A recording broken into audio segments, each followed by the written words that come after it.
છેલ્લા કેટલાક સમયથી ગુજરાતમાં વરસાદની કાગડોળે રાહ જોવાઈ રહી હતી, પરંતુ હવે આતુરતાનો અંત આવ્યો છે અને ઠેર ઠેર મેઘરાજા મન મૂકીને વરસી રહ્યા છે। ગુજરાતમાં વરસાદને લઈ અને જોઈએ ખાસ રિપોર્ટ।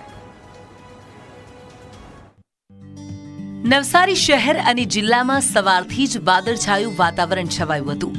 શહેર અને જિલ્લાના વિવિધ વિસ્તારોમાં વરસાદી ઝાપટા અનુભવાયા।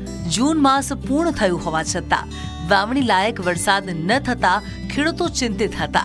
મુખ્ય પાક ગણાતા ડાંગરની રોપણી માટે વાવણી લાયક વરસાદની કાગડોળે રાહ જોતા ખેડૂતોમાં વરસાદ આવતા ખુશીનો માહોલ ફેલાયો।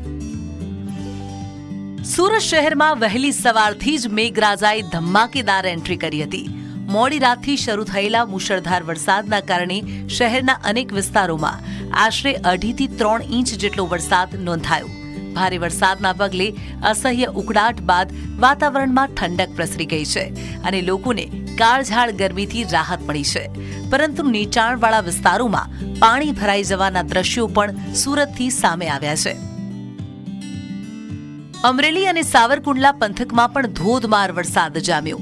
શહેરી તેમજ ગ્રામ્ય વિસ્તારોના ખેતરોમાં પાણી ભરાઈ ગયા તો મેઘમહેરથી હનુમાનજી આશ્રમ પાસેનો ચેકડેમ પણ છલકાયો।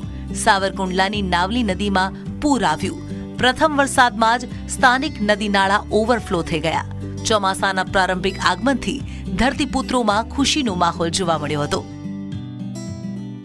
તો આ તરફ ડાંગ જિલ્લામાં પણ સાર્વત્રિક વરસાદ જોવા મળ્યો।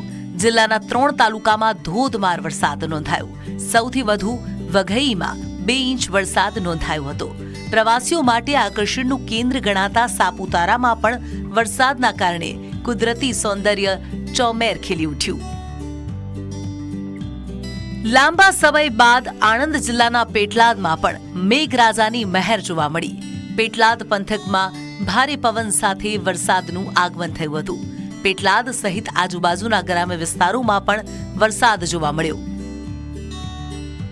ચોમાસું પાછું ખેંચાતા ધરતીપુત્રો ચિંતામાં હતા, પરંતુ હવે એક બાદ એક તમામ જિલ્લામાં મેઘરાજાનું આગમન થતા સ્થાનિક લોકો અને ધરતીપુત્રોમાં ખુશીનો માહોલ જોવા મળ્યો છે।